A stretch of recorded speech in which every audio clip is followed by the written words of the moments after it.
Najib Telma, des actualités uniques, dynamiques et renversantes dans le journal TV.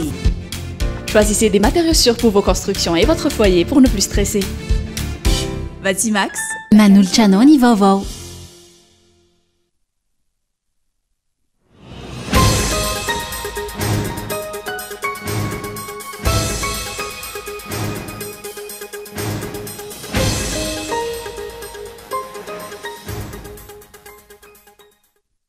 Hita fa afaka mandray fanapa-kevitra aingana sy entitra ary haingam-piasa i Rajoelina raha ilay lalàna momba ny fanolanana no resahiny. Zangy indrisy tsy hita soritra amin'izany ireo rehetra marary izay mila fanapa-kevitra matotra sy aingana ihany koa. Tsy manana politika mazava entina ampandrosoana ny firenena ny fitondram-panjakana ankehitriny, hoy ny sekretera jeneraly ny antoko fiombonana androany. Verimbereza ny fitondram-panjakana amin'ireo karazan-javatra samihafa nisy ny vahoaka, any ka manadino ny tena zava-misy ny amin'ny marary an'ireo vahoaka. Miampy hafa indray amin'izao fotoana ny olana sedrain'ireo tantsaha sy mpamboly. Voakasik'ilay tetika satana masoandro eny Emersatosika sy ny manodidina. Raha ny fitarainana, tototry ny ranotany ny fambolen'ireo mpamboly izay velarantany manodidina ny 200 hektara. Eo ihany koa ny loharano mirefy 3 metatra izay hamamatsy sy mamaly ny filan'ny mponina. Lehilahy iray no nahitana aretina hafahafa eo amin'ny tongony ary efa niaritra izany nandritra ny roapolo taona. Nilaozan'ny vadiny sy ny fianakaviany iray manontolo izy raha vao nitranga io aretina io ary ho lafo izay nianatra azy no fanandray sy ny karakara azy tao anatin'izay roapolo taona izay. Eo amin'ny maresaka iraisam-pirenena kosa indray hanahiozany ady Aogaza amin'izao fotoana efa miroso amin'ny fanomanana ny Ramadan ireo mpino silamo any amin'ny faritra iny. Mpino silamo maro hafa ihany koa ny famanomana izany ary eny ivelany ny moské izy ireo no manao ny fivavahana io manana amin'izany Ramadan izany ny andinindreo avy hatrany.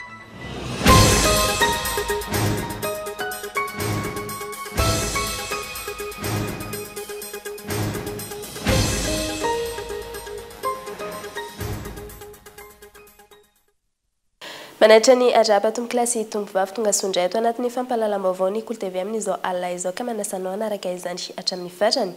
Toy ny mahazatra ny matoa-dahatsoratra nanokavantsika ny fotoana ny fampahalalam-baovao amin'ity alina ity.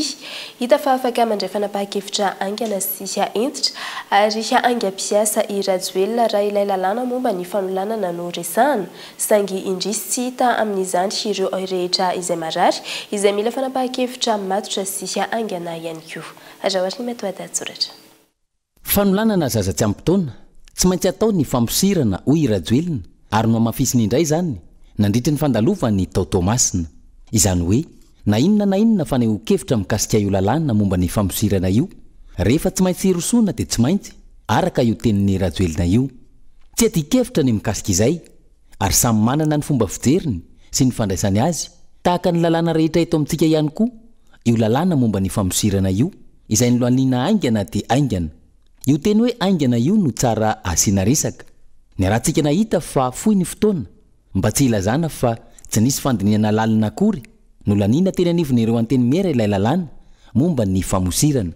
Efa hitantsika ihany koa fa ray na roa herinandro taty aoriana vao nolazaina fa iroso amin'ny fandinihana izany ny commission de réforme du système pénal. Entitra i Rajoelina momba ilay lalàna mikasika ny fanolanana ary aingam-piasa ka andrasan'ny maro ihany koa ny mahaentitra sy aingam-piasa azy amin'ireo lafin-javatra maro hafa marary ny firenena malagasy tahaka io tranga fanolanana io izay miha-mahazo vahana tatoato.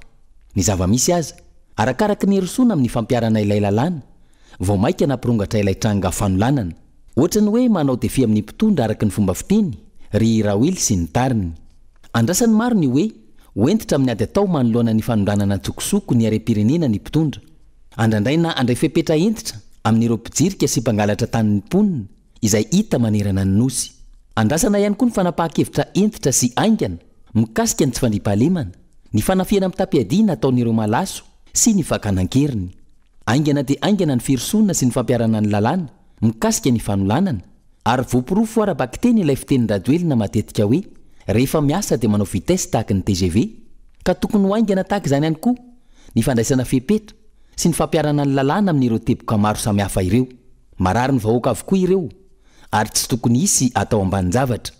Raha nita eto amintsika hatr'izay mantsy ela ny fandraisana fanapahan-kevitra raha toka tsy dia mahakasika mivantana ny mpitondra fanjakana, ankoatra ny hoe fandraisana fanapahan-kevitra, fampiatoana fampianarana noho ny andro ratsy sy ny fandalovan'ny rivo-doza.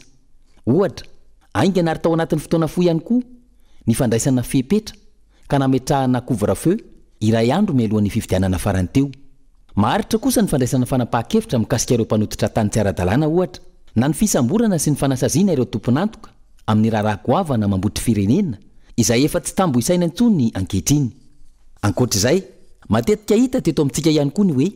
mandroso mihemitra ny mpitondra fanjakana amin'ny fandraisana fanapahan-kevitra. Ny taona 2024 lasa teo ohatra, ny volana Desambra, ny foanana ny droit de sortie notakina tamin'ireo mpandaharaha anondrana vokatra mankany velany. Ankilan'izay nefa, nampiakarina ho 500 ny redevance raha toka rohatra amin'ny 300 zany teo aloha. Izany hoe manao andrakandrana, tsy misy fahamatorana. Normal araka ny fomba fiteny raha ikorosofahana ny firenena malagasy ary mitazona ny laharana farany hatrany amin'ireo firenena aty Afrika. Raha mbola nisy aza ny naoty latsaky ny aotra dia mety ho moins betsaka ny naoty azo ny Madagasikara. Tsy manao ny anjara asa sy andraikitra tokony isha usahany amin'ny masuvofa ny firenena azy ny masuvofa ny Madagasikara atao Paris ka tsy nanoana toy izay efa fanao hatramin'izay ny délégation-na malagasy notariny flony anteny mera-pirenena Christine Razanamaso itsy farany izay nitsidika ny lapam-panjakana Élysée tamin'ny fiaonambeny flony anteny mera-pirenena vehivavy maneran-tany natao tao Paris hodina tsy hita ny fandalovany flony antenera-pirenena malagasy tany antoerana fietsika izay maneho fahaverezina izao fitondrana izao tanteraka ny asin'ny antenera-pirenena nanomboka tamin'ny tsy nanatrehan'ny Premier ministre ny fasafasa taoriny ny motion de censure nahazo azy ny volana Desambra 2024 na dia voafaritra anatin'ny lalampandrenana aza izany. Alafumbavo afakosa indray tsy manana politika mazava entina ampandrosoana ny firenena ny fitondram-panjakana ankehitriny hoy ny sekretera general ny antoko fiombonana androany verivereziny izao fitondram-panjakana izao amin'ny karazan-javatra hafa nisan'ny vahoaka anka manadino ny tena zava-misy marina sy ny marary azy ireo. Fanadiadina hoentiny Henri Florian. Latsaka ankaterina tanteraka ny lafiny ara-tsosalin'ny mponina amin'izao fotoana izao. Na ny vary izay isan'ny foto-tsakafo ny malagasy efa mananika ny arivo ariary ny rekapoka ary misy aza ireo faritra sasany efa tafiakatra 200 ariary hatramin'ny 400 ariary ny rekapoka amin'ny vary izay. Ankoatr'ireo miaina ao anatin'ny fahatapahan-jiro lavareny ihany koa ny vahoaka malagasy manga ny fotony tsy fandriam-pahalemana sy ny farany sy ny lalana. Tsy manana politika mazava amin'ny fomba fitantanana ny firenena ny mpitondra fanjakana ankehitriny raha ny fanehoan-kevitra ny sekretera jeneraly ny antoko fiombonana androany. Veriverezany mpitondra fanjakana amin'ny lafin-javatra hafa nisan'ny vahoaka malagasy mba hanadinoana ireo olana maro tsy voavaha ireo. Efa irahantsika malala aloha zany fa tsy manana politika mazava zany ny fitondram-panjakana amin'izao fotoana zao entina mampandroso ny firenena hanika mialalina zany ny fahasahiranana zay mahazo ny vahoaka malagasy amintsika miteny zao. Ny olana zay tsy mbola nivaovao tany amin'ny mandahan'ny filoham-pirenena ankehitriny zany tamin'ny mandahany voalohany dia mbola tsy vavaha mandraky ty androany nefa mbola miampy olana hafa ndray zany zay irahantsika malala eny anivon'ny fiarahamonina.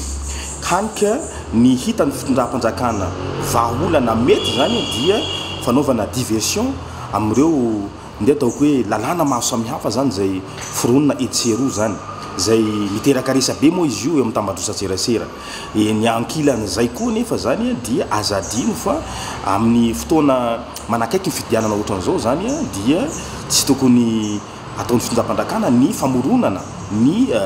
distrika zany sy faritra vaovao. Henatra ho an'ny fanjakana ihany koa ny fanatsika fonana izay nataon'ny solontenan'ny vorona Europeana farany teo mahakasika ireo volam-panampiana avy amin'izy ireo izay tsy fantatra mazava ny nampiasana azy raha ny fanazavany atrany io problème na faratsy ny lalana io zay na ny novatsiny ambassadrice ny Union européenne batsilana moa zany hoe natao aiza le vola zany tao anatin'le fera ka mahatonga nylay état de route zany am'izao fotoana zay makaikaiky ny maro zany indrindra ny lalam-pirenena zany na io miana atsimo na io miana avaraza etsy andaniny ihany koa zany ty olany délestage ty zay tsy azosika hitovirana mihitsy satria efa betsaka ireo olona voasarigny tao anatiny ty aferana jirama ty zany nefa toa ny olo avy eto antoerana ihany no tena ampiana zany lalàna zany efa ny sasany mialokaloka ny ampiana-dranomasina zany am'izao fotoana zay tena auteur an'ilay acte mihitsy zany zay efa rahatsika malala moa zany fa tsy mila lazaina antsony etsy andaniny ny resaka fiakarany vidim-piainana zany rehetrarehetra zany dia tokony hitondrany vahaolana fa tsy hoe makany amin'ny diversion de lasa varina zany ny olona makany amin'izay diversion zay tsy ny maharary ny vahoaka malagasy no etsaka zany ny mpitondra fanjakana ankehitriny efa ny fihetsiketsehana ivelany fotsiny ihany ohatra ny tipana politika ity tsy hitan'ny mpitondra ny vahaolana ka ny fihetsiketsehana ivelany ihany no sisa ataon'izy ireo mba hamerimberezana ny sany voaka malagasy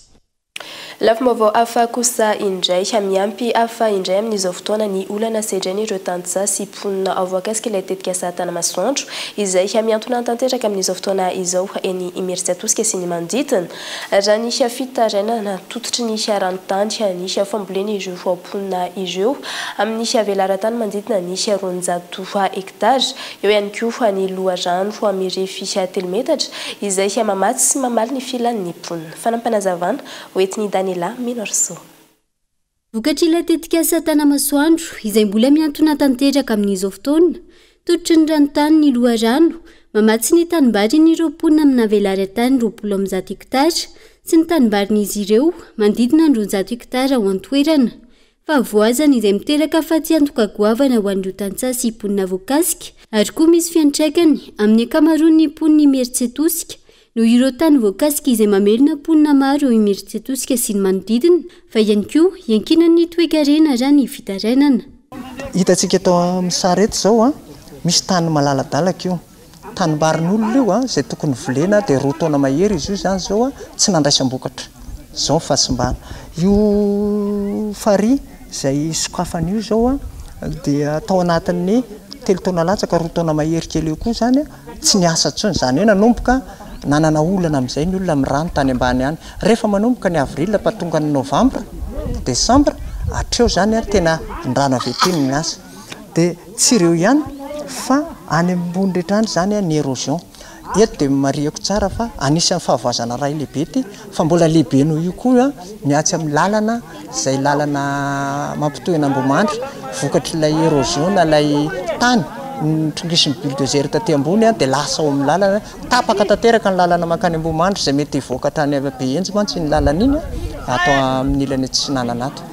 zay evina mirefy 7,712 hektara ny velaran-tany voakasika ny tanàna vaovao Azoro ny Tanamasoandro ka ny 7,300 hektara amin'ireo no tany mpanjakana. Amin'izao fotoana tsy nitsahana hitatra izay délimitation izay ho ireo ponina fa nitatra 2 kilometatra indray amin'izao fotoana ka tsy eken'izy ireo hatramin'ny farany. Efa lasa lavitra ilay délimitation zany tsy mipetraka amin'iny intsony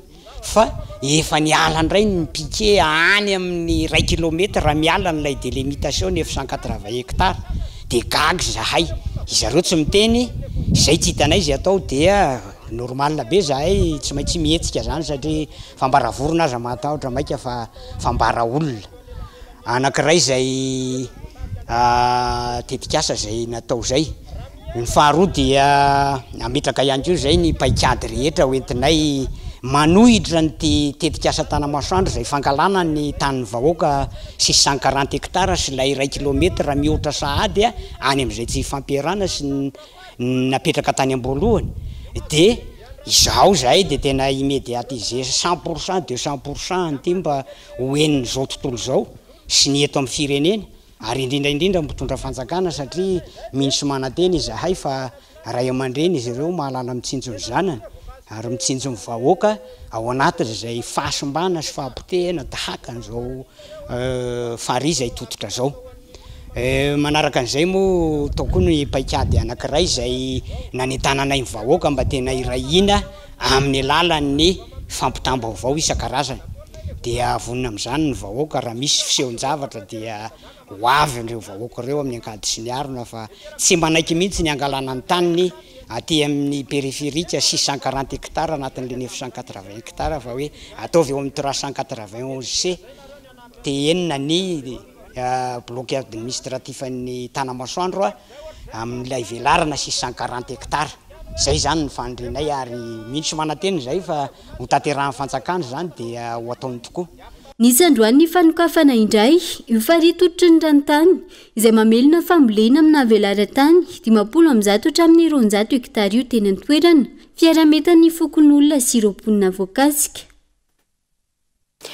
Mitaky ny amoana amin'ny fomba mangarahara sy fampiasana araka ny tokony ho izy ny volan'ny fer na ny fond routier ireo mpikambana mandrafitra ny ACT na ny association des transporteurs camionneurs araka ny fanambarana izay nataon'izy ireo androany tsy tatreto ny nandehana ny vola be tokony ikojakojana ny lalana io izay mahatonga ny fahasimban'ny lalana amin'izao fotoana izao. Fanadihadiana hoentin'ny Henri Florian. Nankaiza ny volan'ny fond routier io no fantanina lehibe napetraka ny fikambanany mpitatitra sy mpamily fiaravaventy na ny ATC tamin'ity androany ity eo anatrehan'ny fahapotehan'ny lalam-pirenena maro eto Madagasikara amin'izao fotoana izao. Tsy mandeha araka ny tokony ho izy ny fitantanana ny volan'ity fond routier ity raha ny fanazavana hatrany ka handeakan'izy ireo ny tompona ndraiky mpanjakana isan'ny tokony mba hamahana ny olana misy indrindra fa ny makasika ny faratsiany lalana misy eto amintsika amin'izao fotoana izao. Tsotra be zany ny teninay dia ny hoe miangavy fitondram-panjakana izay mba alefa transmazava ny fomba fitantanana le fond routier satria malala izay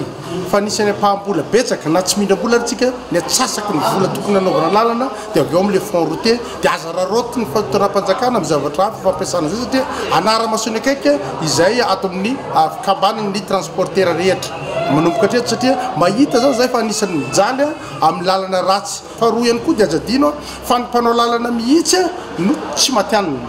profon'izay satria arainy deo zao naikaiky indrindra jerentsika fa ny apahany lalana vao vita tsy ampy roa volana zay na telo volana makany ianareo zao dia simba daholy ny atsasaky ny lalana vita zany hoe fa manomboka manao nidipolina dia ny lalana saika ho atao zay mbola tsy vita dia lasa ohatra tanety kely dia tena mijaly le tomobile zany hoe ny tomobile rehetra zany zay miasa amin'ny RN2 sy ny RN rehetra na makany miana varatra na miana tsimo dia samy manana an'izay problème na lalan-dratsaika ny antsony amin'ny fitondram-panjakana dia zao ny fitantanana ny vola zay fanatokana ho an'ny lalana alao andeha mazava. Raha iverenana tamin'ny herintaona no efa nikasa ny ametraka ny enquête parlementaire teo anivony Antenimieram-pirenena ny fikambanana ity tamin'ny alalan'ireo solovam-bahoaka no ny tsy fahitana mazava ny volan'ny fond routier ity saingy tsy nahazo fankatoavana hatrany izy ireo raha ny fanazavana hatrany. Ankoatr'io namafisy ny filohan'ny fikambanana ATC na ny association transporteur camionneur hatrany fa tsy olana amin'izy ireo ny famerenana amin'ny laoniny ny asa amin'ireo toerana fandanjana fiaravaventy na ny station de pesage manjerina ny nosy fa tokony hisy ny fandraisana fepetra manoloana ireo mpiasa izay mpanao kolokolo sy mampitombo ny vesatry ny entana izay entin'izy ireo ka nahatonga ny fifanolanana nisy teo aloha. Roa ny antony mahatonga lalana simba tsy manana part de responsabilité izay tsy mandaha izay manisa manimba fa ny faharoa ihany koa nandalo fahavaratra tsika mitombo maro dia maro ny lalan-dratsy dikany le fotodrafikasa mihitsy ihany koa ho an'le mpanao lalana no tsy mety nenay ange fanjakana mandamina fotsiny tsy napety ny baskile taloha nge dia nisy alatra ataon'ny mpiasa sy ndretrretra atao hoe ka izay zany raha ohatra hoaverina po baskile vony fampiresaka fa alamina daholo reny olombelona rehetra zay nangalatra sy zay tsy milamina ao anatiny reny pombaskile averina baskile zay tsy mandaa fa faharoa ihany koa dia fanjakana koa tokony ametraka tsara mazava amin'izay amin'izao ny hoe fomba fitantanana ny vola sy ny hoe ny vola afototra ny lalana sy jerena lalana tena urgence satria ny araina rehetrarehetra manera Madagasikara tena ahitana fahasimbana avokoa. Efa potika tanteraka ny ankamaroany ny lalam-pirenena eto amintsika amin'izao fotoana izao raha tsy laza fa tsy ny lalam-pirenena faharoa izay isan'ny lalan-drany Madagasikara amin'ny fitateran'ireo vokatra mianga avy eo anivony ny Saranatsambo ny Tomasina ao nisy tamin'ity androany ity ny fihaonam-ben'ireo mpitatitra manodidina ny 700 izay mandrafitra ny ATC na ny association transporteur camionneur tena Mboimanga kely amin'izao taona vaovao izao. vaolana fototra manoloana ny hafidangany vidim-piainana ny hafanamafisana nefa mikatra ny ireo tanjasy ny sehatra tsy miankina hoy ny hampampianatra Pigaroka no sady paitoekarena Dr Jamerson Hairy atreto tsy mitodika amin'izany ny politika mpanjakana izay havariana fotsiny ihany amin'ny sosio ivelany amin'ny alalan'ny hafanampiana vonjy tavanandro izay manampy sy mampitombo ny fahasahiranany ny vahoaka fanadihadina hoentiny Yves Richard. Tsy manampiny avany hitondra vahaolana manoloana ny vidangany vidim-piainana mpitondra amin'izao fotoana izao. Raha efa ny taonany maro no nandroso ny sosikeviny manoloan'izay ny paitoekarena sy ny mpisehatra isan-tsokajiny. Mivoana amin'ny lalana tokony hizorany hatrany ny fanjakana izay variana amin'ny fanampiana vonjy tavanandro hoy ny paitoekarena. Tena tsy fiodinany mihitsy le activité économique zany na le asa pamokarana mihitsy zany ny fahitako azy ny tena hoe fosotra zany lehibe zany ny antony lehibe nitra mampitangana ny vidim-piainana io ary io zany dia afaka ny tsika ohatra hoe afaka litreniny teo manafatra vary mora ohatra zao fa mandra-pahoviny zany tsika nanao ny zavatra zay mandra-pahoviny tsika nanao ny subvention foana ny jirama tsy ho vitany zany mandrakizay reny zany solution zany reny ponctuelle fa tsika zany tokony manana politika zany tsika maritra afahana manao zavatra politika maritra tokony tsy misy afa-tsy ny hoe fanetanana famporisihana ny asa pamokarana satria rehefa misy zany ny investissement ampiasam-bola rehefa misy zany ny famokarana dia sady mamorona asa iny zany manome vokatra zany azony rehetra jifaina zavatra zay dia vaovao avy zany à long terme zany na moyen terme zany misy zany atao hoe stabilité de prix fa raha tsy mamokatra zany ny malagasy zany raha tsy mamokatra zany ny mpamboly malagasy ny sehatra tsy miankina malagasy raha vao tsy mamokatra zany dia tsy maintsy ohatr'izao foana zany ny fandehan'le fiainantsika. Mila fantoka amin'ny famokarana araka izany ny paikady ankoatra ny fifehezana ny fidangany vidim-piainana ampitombo ny arikarena fa ho be zany hoy hatrany ny paitoekarena ny arikare-pirenena izay 5.7 isanjato ny taona 1.22 ny hidina 3.9 isanjato ny taona 2.22 efatra isanjato teo ny taona 3.22 ary tombanana ho 4.7 isanjato ny taona 4.22 hatramin'ny 5.22 raha ny vinavina nataon'ny banky iraisam-pirenena tany arikarena fa ho be izay azo ampiakarina raha misy ny politika mazava. Le politika tsika mihitsy zany tsy mbola tena mitombona tsara araka ny tokony ho izy zay toena hoe manentana ny famokarana raha mijery tsika zany zao ohatra hoe taux de croissance tsika hoe 4,5%, 4,2%, inona moa zay 4,2% zany kely ane zany raha ohatra zany ka zao hoe niveau antsika ambany ambany zao tena tsy sarotra ho antsika neny manao croissance 8%, 9% na hoe 2 chiffres ary fa saingy zao hoe tsy mbola tena hita zany mazava zany le hoe aiza le politika zany naovana ny zavatra raiky zany mietratra hoe tsika zany raha mahaolana ny resaka hoe fikarana vidim-piainana io dia tsy any amin'itsy hoe subvention na hoe fizarana zavatra mora ny zavaolana ny zavatra zany mety mamahaolana zany anatin'ny fotoana fohy ohatrany hoe zany hoe mafanafana zany anao dia ohatrany hoe mihinana paracetamol ianao zany dia zay zany le izy fa tsy manalana rehetra zavatra fa zay ihany ny fahavolana hoe tsy maintsy aporisihana entanina ny resaka famokarana zany eto amin'ny firenena. Fanamafisana ny fizarana varimora ezaka tsy ampiendanja be loatra ny ariary ireo ny fanambina petraka ny fitondrana anatin'ny zatoany voalohany fotoam-piasany raha ny makasika ny fiatrehana ny vidangany vidim-piainana tratra ve ny tanjona raha ny zava-misy ankehitriny masehaka ny elakelan-trano ve ny varimora ka tsy tapaka ny famatsiana ny sandam-bola kilan'izay tsy nitsahatra ny totongana ary fananika ny 704 ariary ny €1 androany Valmartsa. Vaovavany amin'ny faritra kosa indray fitadiavana vahaolana ahafahana manarina sy miala amin'ny fahatapahan-jiro lavareny no takiany ireo mpanjifa ny adrirama manoloana ny délestage izay miatra tao Mahajanga tapitanana Tatoato araka izany nitondra sorabavety atao anoloana ny adrirama ireo mpanjifa nanao ny fitakiana Anja Robert Kolo Mahajanga no mitondra ny fanadihadiana amintsika. Vahaolana maharitra no tadiavina amin'ny jirama raha ninambarany ireto mpandrarà olotsotra mpanjifa ny jirama leo délestage eto Mahajanga ireto izy ireo izay tonga nitondra sorabaventy teo anolohan'ny bureau ny Jirama Ampaska ny tolakandro ny alakamisy fa 7 ny volana mars sy mba tanteraka ny fitadiavam-bola sy ny fitaovana vokatry ny fahatapanjiro lavareny. Miasa ao anatina hôtellerie sy restauration ny entanao aminay am'izao stock simba na rina daholy ho anay miasa amin'ny ferme kosa zay manao élevage na poulet de chair ny poulet de chair zany miasa aty amin'ny tany mafana mila ventilateur tsy maintsy mandeha ny extracteur d'air ny tsy maintsy mandeha am'izao nefa ny amanjato ny akoho maty noho ny vokatry ny tandrametaka ataoko hoe ny Jirama izy tsy fantatro izay tompony andraikitrany ka zany angatanay tompoko tsy excuse ntsony vaolana maharitra tsy hoe rapisy valo-mars dia alefa njiro fa tokony mila solution maharitra zahay congélateur anay simba fitaovanay simba na rina vidina vola miditra trosaka noho izany mitsangana mareso ny didinareo matoa zahay manefa facture dikan'izany mila service fanaraka amin'izay alefasony jironay zoanay zany. Efa ela zay depuis presque un mois ngamba tapaka foana ny jiro mandeha aloha 2 heures après 4 heures miakatra 6 heures eo demi-journée omaly tena efa 24 heures tapaka tamin'ny folo alina miverina amin'ny folo alina tena leo zay leo niezaka ny nangina foana niezaka ny atotra fa tena leo simba ny asa ato misy restaurateur ao misy mpivarotra glace simba ny asa tsisy mandeha ao misy mpanao multi service tsisy fidiram-bola satria simba ny asa zareo mandray karaha misy ambolana tsy problème amin'zareo zay fa ho anay le miasa tena tsy fantatra hoe inona ny antony miandry demande d'explication zay avy any amin'ny Jirama hoe inona ny antony silence radio depuis un mois zay tsisy resaka hoe ahoana izy ahoana fa diety aloha zay rehefa mbola zao aloha zany izy mandeha fampandrina gisa fotsiny fa tsy fantatra hoe ovina indray no tapaka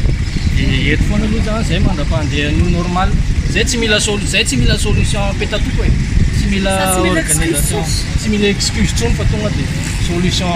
à long terme tadiavinay dia zay fa alohan'ny olona hiasa alohan'ny olona amely tena rehefa tsy afaka ny amelona ny olona zareo tsy misy izay tsy menimenina amin'ny fahatapan-jiro eto Mahajanga tapitanàna tato ato raha ny zava-misy ny tsy fananany fitondram-panjakana politika mazava mikasika ny herinaratra sy ny rano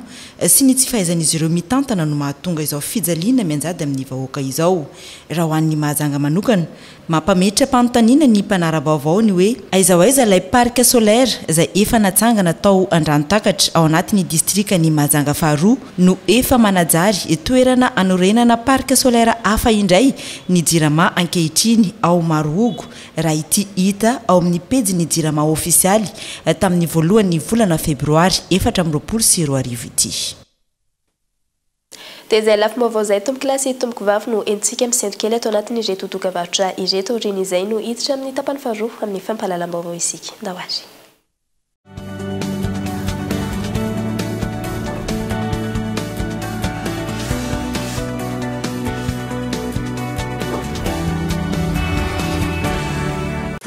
Lâche plus ton fun, des études, des recherches, ton fun, tout sur ton fun avec Yellow One. Toute la journée, 200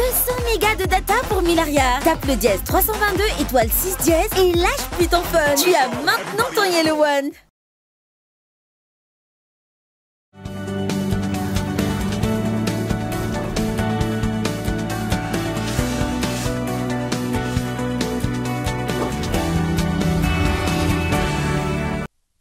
Tavaverina indray eto amin'ny fotoana ny fampahalalam-baovao isika mamerina ny arahaba indray tompo klasy tompoko vavy nanatanteraka fifanakalozana tamin'ireo mpandraraha ara-ekonomika to amin'ny faritra Antsinanana ny Banque of Africa Madagascar fotoana izay nanakakaizana ireo mpanjifa sy nampahafantarana azy ireo ny tolotra izay omeny ny BOA izay manampibetsaka amin'ny tontolon'ny fandrarana amin'izao fotoana izao Erinora Zafimananakolo Toamasina no mitondra ny fanadihadiana amintsika.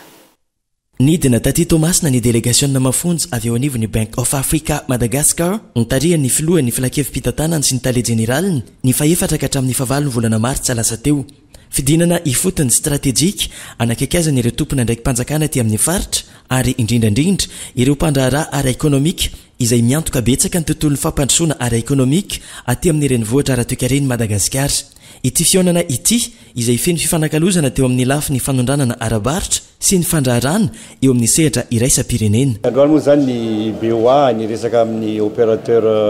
exportateur sy importateur eto Toamasina nanao essence zay manazava amin'zareo inona ny risque amin'ny opération internationale, ny réglementation de change, ny problème an'zareo fa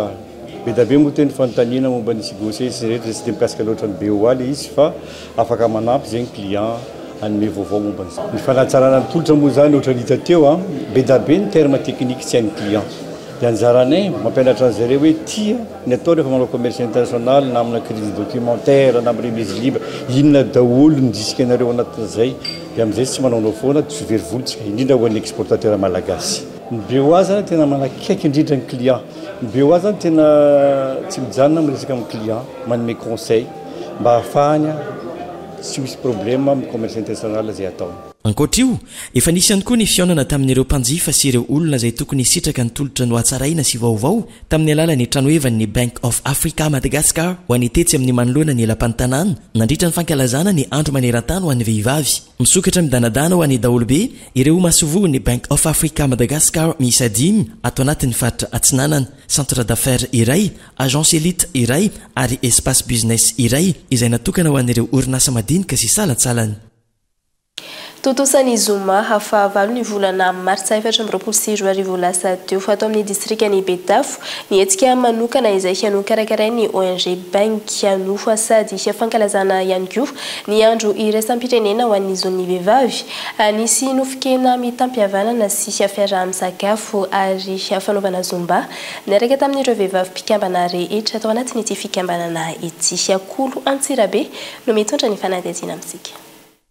Toy ny isataona dia tsy diso anjara tamin'ny fankalazana ny andro iraisam-pirenena ho an'ny zony vehivavy ihany koa ny ONG Bank avy eto amin'ny distrikany Betafo ato anatin'ny faritra Vakinankaratra. Nisy araka izany ny hetsika manokana izay nokarakaraina ireo tompon'andraikitra avy eo anivony ity fikambanana ity nandritra ny fankalazana ny andro ny vehivavy ny fahavalon'ny volana martsa 2024 lasa teo. Natomboka tamin'ny filaharana teto amin'ny manoloana ny commune Ambonivohitra Betafo ny hetsika ary nitoy teto amin'ny tany malalaka ny ONG Bank. Nisy ny nofokena mitampihavanana sy fiaraha-misakafo ary fanaovana zumba ny rahan'ireo vehivavy mpikambana rehetra ao anatin'ity fikambanana ity. Tanjona ho filompanorina ny ONG Bank ny fanaovana ny asa sosialy ho an'ireo vahoaka eto amin'ny distrikany Betafo ary anisan'ny zava-dehibe ho an'ny fikambanana ny fankalazana ity andro natokana ho an'ny vehivavy ity. Amin'ny fankalazana ny valomarsa moa dia anisan'ny zava-dehibe aminay moa zany ohatra hoe fanampiana ny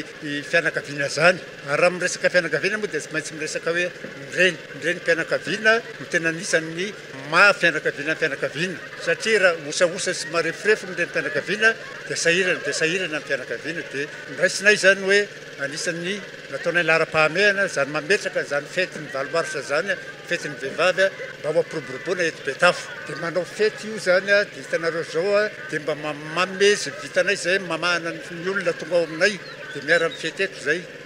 Namono omby efatra zahay androany amin'ity fety ity. Dia misy koa ny zumba zay miarahana amin'ny namana avy Antananarivo moa dia zay tompoko ny fanomezany menay azy dia tsodrano an'ireo vehivavy ireo mba ho tafita somatsara anery zareo ary mba ho afa-pahasahiranana eo amin'ny akonany. Anisan'ireo fikambanana misehatra amin'ny ara-politika ihany koa ny ONG Bank raha tsy ahivina dia efa solombavam-bahoaka teo aloha teto amin'ny distrikany Betafo ny filompanorina ity fikambanana ity. Efa vonona ny ONG Bank ho an'ny fifidianana solombavam-bahoaka ho avy izao raha ny fanazavana. Eto tompoko ilatsaka solombavam-bahoaka ny tenako ary amin'ny anaran'ny Bank no ilatsahako solombavam-bahoaka. Bank koa moa zany zay tena anampy rehetra anampy ametraka ny Bank eo amin'ny zany toerana solombavam-bahoaka zany dia raisina tanandrododolo. Rehefa vonona ny vahoaka ny Bank efa ny maro anisany vonona dia vonona koa ny Bank. Tsapanay fa matoa zay miaraka aminy dia tsy mijorojoro fahatany eto amin'ny distrikany Betafo fa matoa zay mijoro dia olona manana maizy azy ary nahavita zavatra zay no ahafahanay mijoro fa raha olona tsy nanao ninino io na hijoro eto amin'ity distrikany Betafo ty tsy ataonay ary profon'izany izao vahoaka marobe amanarivony zao zay tonga manotrona n'izao valomarsa zao. Araka izany dia totosa teto amin'ny distrikany Betafo ny hetsika izay nokarakarain'ny ONG Bank no sady fankalazana ihany koa ny andro iraisam-pirenena ho an'ny zoan'ny vehivavy. toy ny tamin'ny faritra famanerana ny nosy dia nankalaza ny andro ny vary martsa ihany koa ny KB8M Mahajanga ka nivohitra tao anatin'ny Salateny ny filoha ny KB8M ny fampovondronana ny herin'ny vehivavy afahana miady amin'ny herisetra mianjady amin'ny vehivavy sy ny ankizy. Anjara Robert Rakolo Mahajanga no mitondra ny fanadihadiana amintsika. Mila mitambatra ny herin'ny vehivavy afana miady amin'ny herisetra mianjady amin'ny vehivavy sy ny zanany. Raha ny kabary no ety ny ramatoa filoha ny komiti-mbehivavy ny Valomarsa eto Mahajanga nandritry ny lanonana fanamariana ny Valomarsa tamin'ny taona 2024 ity. Akoatra ny fampitaovana ny isa-pikambanana dia anisany natao lahara-pahamena ihany koa ny fampiofananareo vehivavy mivondrona ao anatin'ny KB8M Mahajanga. Vehivavy sy ny zanany na ny tanora no antoky no avy ny firenena. Mila vehivavy mahay mamantatra ny lahara-pahamena eo amin'ny fampandrosoana ny faritra misy azy. Koa satria isika vehivavy, isika reny afaka mampandroso an'ity firenena ity satria hitantsika eo amin'ny vehivavy fa betsaka ny say mandraindraikitra eo amin'ny toeram-piasana ambony rehetra. Mila miezaka isika amin'izany zotsika izany mba ahafahantsika miady ny anafoananareo herisetra izay mianjady amintsika vehivavy. Indrindra moa ireo herisetra mahazo ny zanatsika izay efa tena mianaka manerana ny nosy amin'izao fotoana izao. Koa mila mitambatra isika, mila mirahina isika mba ahafahantsika manafoana zany rehetra zany ka mba faritra mandroso ny faritra misy atsika dia ny faritra boeny zany. Mandidina ny efajato ireo karazana fikambanam-behivavy nandray anjara tamin'ity filaharam-be ny Valomarsa teto Mahajanga ity izay niainga avy teo amin'ny Jardin Kela hatrany amin'ny bord de la mer. Fa vaovao mahakasika izay fankalazana ny andro ny Valomarsa izay hatrany anisan'ny fikambanana manana ny maha izy azy ny fivapova na ny fikambanana ny vadin'ny polisy sy polisy vavy ao Mahajanga izay mirahina tanteraka izay mifototra amin'ny asa sosialy izy ireo izay nandray anjara tamin'ny fanamariana ny andro ny Valomarsa ka nanokana fotoana manokana ihany koa sady nanao ny fiarabana tratry ny taona tamin'ity taona 2024 ity. Gaeton Andriatsilafo no mitondra ny fanadihadiana amintsika. Toy ny vehivavy rehetra nandray anjara mavitrika tamin'ny filaharam-be ny fanamariana ny fety ny Valomarsa teto Mahajanga ihany koa ireto vehivavy ny fivapova na ny fikambana ny vady ny polisy vehivavy eto Mahajanga ireto. Taorian'izay dia ny fampitaona teto amin'ny salle polyvalente polisy Mangarivotra izy ireo niara-ny fety ho fifampiarabana na hatratra ny taona vaovao 2024 lanonana izay notariny ramatoa filoha amboninaitry ny fikambana ny fivapova eto Boeny. Faly miarabantsika vehivavy rehetrarehetra manerana ny faritra Boeny sy manerana ny nosy tratran'ny izao Valomarsa zao dia mirary ny soa indrindra dia samy tain'Andriamanitra ho tratran'ny fetin'ny vehivavy amin'ny 2025 indray. Tsika tsy rano kopaka rehefa namana vao mavomavo fa tongafa daholo izay mbola matoritory ihany fa tsara ty fivapova ty. Zava-dehibe ho an'ny ireto fivapova eto Mahajanga ireto ny fikambanana izay mifototra tanteraka ao anatin'ny firaisan-kina sy ny sosialy. Ny vadin'ny polisy sy polisy vavy zany mitambatra fikambanana anankiray anatin'ny sosialy zany manerana ny nosy io any amin'ny Antananarivo any amin'ny nasional zany ny foibenay. Dia manana présidente nationale zay akoatra ny présidente d'honneur anay vadin'ny ministre. Mandritra ny taona 2024 ity zany fitadiavam-bola zany ho andehanan'ny membre rehetrarehetra makany mamonjy zaika be 2024 satria isan'ny telo taona zany zay fivapova manerana ny nosy dia manao zaika be foana zany zay isan'ny telo taona. Safidiny tsirairay zany anatin'ny fikambanana fa raha anao zany matsapatena fa vadin'ny polisy ianao, polisy vavy ianao tokony hiditra anatin'ny fikambanana satria vadin'ny mpitandro ny filaminana ihany zahay. Reharehan'ny vadinay tsirairay anatin'ny fikambanana indrindrandrindra vadin'ny polisy zany. Polisy vavy ma obligatoire fa zay vadin'ny polisy zany tsy maintsy miditra anatin'ny sosialy zany zay. Rarisoa ho an'ny vehivavy rehetrarehetra na tratran'ny Valomarsa maneran-tany dia mirarisoa koa ohatra ireo vehivavy tratran'ny herisetra dia mankahery azy ireo zany zay. Nisy ny fizarana maro-pankasitrahana ho an'ny mpikambana fivapova tsirairay teto izay nitronon'ireo polisy vadin'izy ireo polisy izay tompona andraikitra isan-tsokajiny eto Mahajanga. Taorian'izay dia niroso tamin'ny fiaraha-misakafo nofokena amin'ny tampihavanana ny rehetra satria omby iray no novonoina teto ka tao anatin'ny filaminana natanteraka no nanatanterany ny fivampova eto Mahajanga ity lanonana tsy manam-paharoa ity.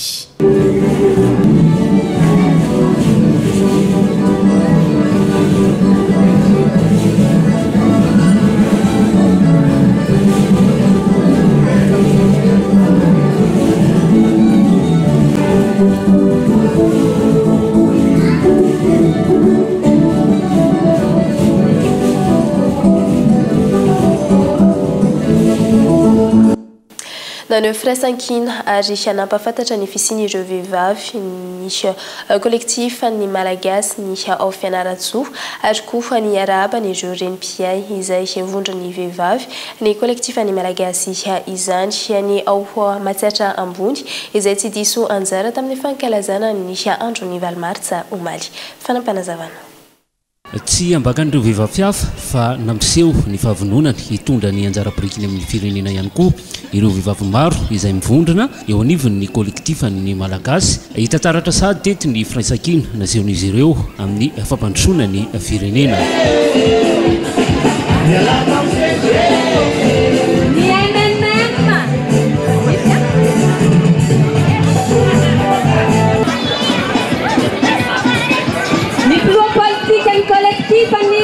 Malagasy moa dia efa niorina ara-panjakana izay tarin'ireo fotoany antoko MMM, FTT, NTS, ARD ary FMI. Ireto vehivavy reto moa dia manana ny paleva hijoroany hoe izay manoro lalana mahitsy mandrinda aina. Misaotra anareo ary bleu bleu.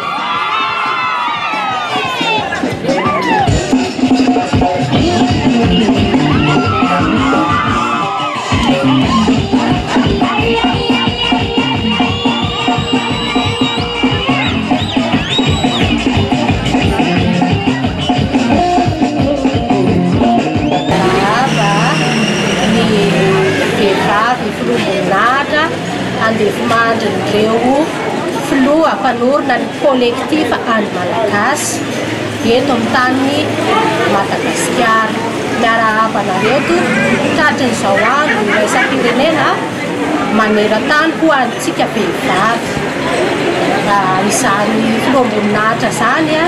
dia ny andefimandry ny filoha-tsaina Hady Andriananavelo, ny andefimandry ny filoha-tsaina Tahina Razafinjelina, ny andefimandry ny filoha-tsaina Zanzaka Ratsetson, ny andefimandry ny filoha-tsaina Roland Ratsiraka ary ny andefimandry ny filoha-tsaina Iandry Robel. Faly miarahaba anareo tompoko amin'izao fetintsika amin'izao. Faly koa izahay mirahavavy miarahaba ny vahoaka ao amin'ny vehivavy kolektifa any malagasy manerana ny Madagasikara. Tsy farany ary tsy atao mbanjavatra itsika vehivavy kolektifa ny malagasy eto amin'ny automatsiatra. Fa tazana ihany koa ny reny malagasy izay rantsana iray eo anivon'ny fikambanan'ireo ray aman-dreny ara-drazana sy ny foko malagasy izay mitandro hatrany ny fahamarinana sy ny fahamasinana. Fahavaovana amin'ny faritra izay adrany tsy arakaraky ny sertifika nozaraina amin'ny fampihofanana tamin'ny tao amin'ny foibe paritra ny fampianarana teknika sy ny fampihofanana arakasa ny vokatra raha ny tsy fisiany asa ao amin'ny faritra diana no jerena. Maro ihany koa ny vahana sy ny manome vahana izay tsy fanana ny olona asa izay any amin'ny faritra iny noho ny kinamanamana ataony ireo tompona andraikitra any antoerana kolo antsirana no mitondra ny fanatetjena amintsika. Tsy mafapohatra eto ny vokatra azo nandritra reny karazam-panofanana nomena tao amin'ny fitalevam-paritra ny fampianarana ara-teknika sy fanofanana arakasa no ny fametrahana ambony ny mahanamana izay tsy fanaraka amin'ny fahaizana hoy taleparitra vaovao Andria Miary Romuald Aldifférent. Ny qualité ny formation dia tsy maintsy zahavana aiza reo olo aby nahazo carton aby regny nahazo attestation aby regny fa tsy vitin'ny fizaragna fo atsika zio zegny raha zahavana izy koa araka ny attestation zay nisy naboaka atsika zay tato efa tsy tokony hisy fasahiragnana araka amin'ny na hoe zegny pouvoir d'achat ny olombelogno miegny agny amin'ny quartier tsiraikiraiky agny satria mbola miverigny fo zegny fasahiragnana dikan'izay zegny misy zavatra tsy mipasy ao dia tsy maintsy arahana zao zavatra zegny amin'ny alalan'ny digitalisation apetraka dia na izay formateur aty amin'ny formateur aty amin'ny administration na ro amin'ny ray aman-dreny na ro olo foagniny mihitsy ahafahana hoe miancadrer miaccompagner ro jusque amin'ny destination nyma destination zegny asa sy ny fagnomezana asa zay zegny izy manomboka eto dia tsy hoisy ireo mpiasa omena tombonday iny manokana noho ny finamanana na loko politika fa mitovy avokoa ary misy ny antso ataon'ny tariparitra vaovao amin'izay tsara sitrapo voniny atondra ny anjara brikiny afagnatsaragna ny sehatra ny asa ka vinany ny ametrahana ny olona mendrika sy saza noho ny fahaizany amin'ny andraikitry tazominy dia hita va manahirana amin'ny fanakarana objectif ny fizerazarany ekipa isaka tokotokony satria zegny ny olagna voalohany ny olagna faharoa zegny dia tsy mipetraka araka tokony izy zegny araka ny compétence misy ny ekipa rehetra kay ny vina voanalohany tsy maintsy apetraka amin'ny toerana sahaza izy le olo rehetra piatsehatra mba hanakarana ny objectif omaly no natao ny famindram-pitantrana teo amin'ny tale paritry ny fampianarana teknika sy ny fanofanana arakasa teo aloha sy ny vaovao izay tsy nahitana ny mpitondra fanjakana aty an-toerana na solitenany akory ny fanjonoana amin'ny ankapobeny no tena afidiram-bola nisy avezo tokony isy ho amafisina sy isy ampivoarina hatrany izany ho ihany eo anivony nisy fikambanana vavea sampana Antananarivo izay amekatsaka nisy fampiroboroboana nisy soatoavina sy nisy fombandrazana fa na miroso amin'izany nisy tokony itodiana manokana amin'nisy resaka économie bleue fa indrindra ihany koa nisy fambolena nisy algue fanampanazavana raha ohatra fotsiny jerentsika sur le plan mondial io resaka économie bleue io no farany taty aorina no tena nopoirana nefa kosa azo atao hoe pilier anankiray ahafahana mampandroso ohatra fotsiny lehibe zao ane ny lehilahy lasa mandeha any an-dranomasina any nefa ny vehivavy no mandray an'le vokatra avy any avy eo mikirakirana iny raha ho resaka koa tsika hoe resaka alga fotsiny tenentsika zao alga zany raha développena dia tena fampidiram-bola be mihitsy ho an'ny malagasy ho an'ny Madagasikara nefa am'izao tsika miteny zao mbola vitsy ny tena manao an'io zavatsona reny produit de beauté reny ny alga misy atao sakafo misy atao fanafody efa izy produit fa fininy hitatsika fa ny tena marina azo sanjana zay zavatsy zay dia ny vehivavy zao afaka manao an'izay afaka manao traitement reny izy afaka manjifa koa izy kamba no association ro vehivavy reo dia afaka manao an'izay zay le hoe anaty le tanjona anankiray hoe atao zany zay hanatsarana ny fiainan'le le foko fa tsy hijanona amin'le taloha fotsiny hoe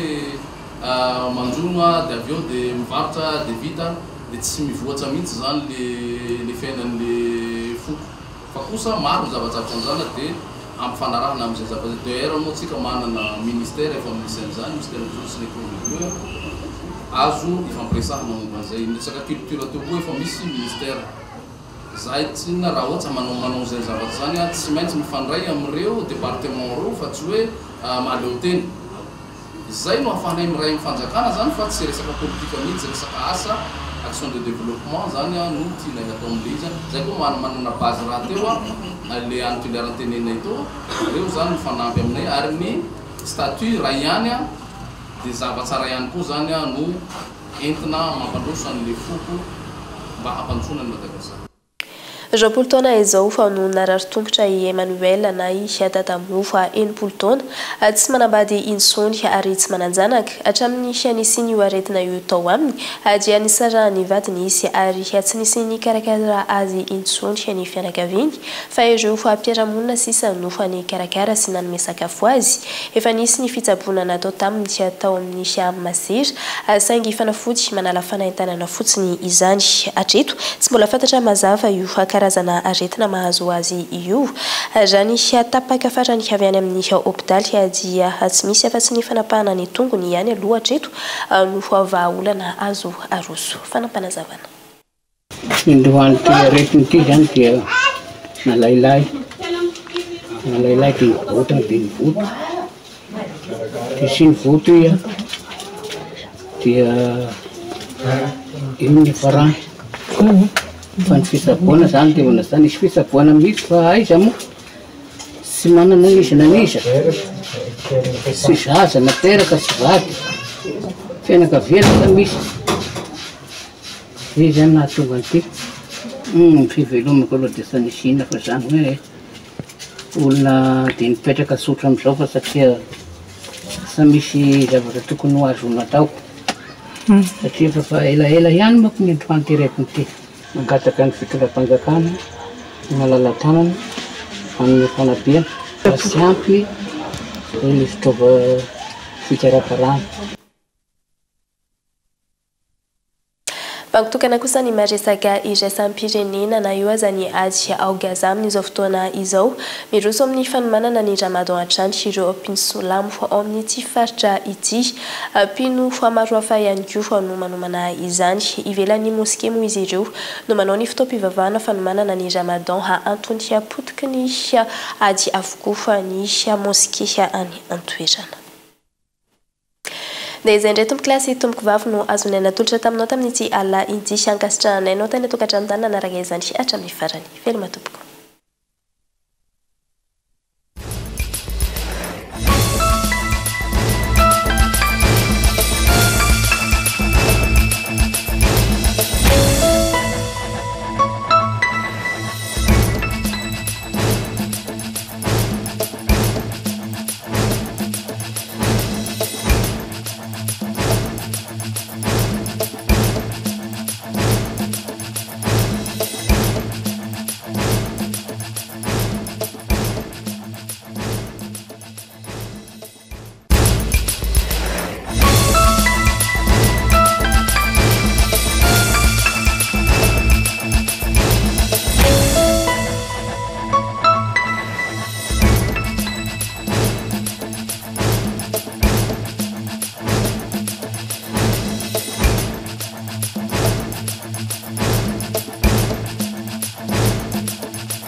Choisissez des matériaux sûrs pour vos constructions et votre foyer pour ne plus stresser. Vatimax vous a présenté Mi Vavo. 5G Batelma, des actualités unies, dynamiques et renversantes dans le journal TV.